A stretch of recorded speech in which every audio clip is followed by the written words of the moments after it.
take some questions. Yes. Hi, it's Ellen Nickmeyer with the AP. Did the Trump administration on its Gulf trip raise the detentions of rights activists in Saudi Arabia? Did it ask for American citizens and American residents in Saudi Arabia to be allowed freed from travel bans and allowed to return home? And did it raise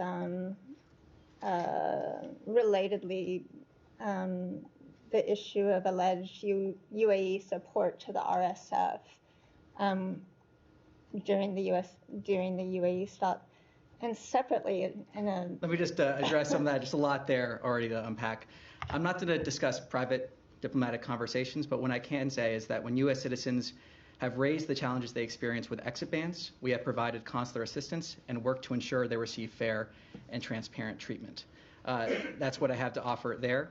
When it comes to, again, not going to talk about private diplomatic conversations, but when it comes to those reports, we have heard of those reports when it comes to the RSF.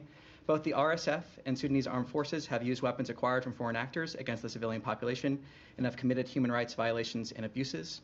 Supplying arms to any of the belligerents prolongs the conflict and heightens the risk of further destabilization of Sudan and the region. The United States calls for an end to all external support to the warring parties and urges all our partners to press for a comprehensive cessation of hostilities and increased humanitarian access. Okay.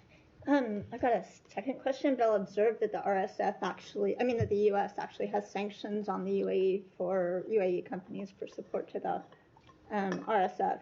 And separately, there's progress on the Gaza Humanitarian Foundation says it's making progress with Israel on resuming aid in Gaza. Can you explain what the U.S. role in that is, the U.S. government role, what funding or support it's going to give, and if it's concerned by humanitarian groups' criticism that this violates humanitarian law by allowing a combatant, Israel, to control aid delivery to civilians? Well, look, one of the fundamental principles of this plan is that it is independent, meant to get humanitarian aid into Gaza.